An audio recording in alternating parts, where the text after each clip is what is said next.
This channel does not promote any violent, harmful, or illegal activities. All content provided by this channel is meant for an educational purpose only.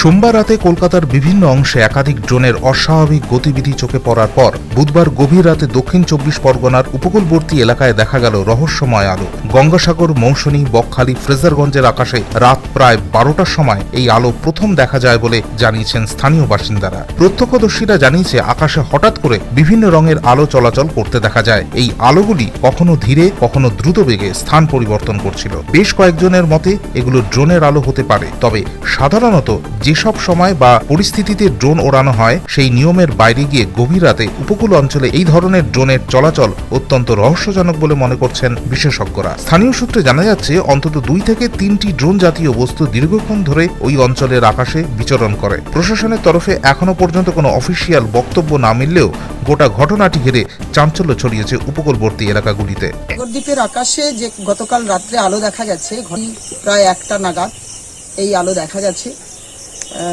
প্রায় ২-৩টে আলোই, কেউ কেউ বলছেন একটা আলো, আবার কেউ কেউ বলছেন না ২-৩টে আলোই দেখা গেছে। তো এটা নিয়ে আমরা খুবই সংশয়ে আছি, যেহেতু আমাদের মধ্যে একটা যুদ্ধ চলছে, পাকিস্তানের মধ্যে ভারতের সঙ্গে আমাদের যুদ্ধ চলছে।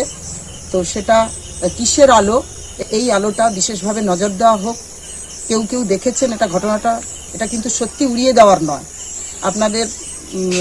আমাদের যে ঊর্ধ্বতন কর্তৃপক্ষ আছে তাদের দৃষ্টি আকর্ষণ করছি। আমাদের এই সংশয়ের কথাটা আমরা সাগরদ্বীপবাসীর পক্ষ থেকে আমি জানালাম।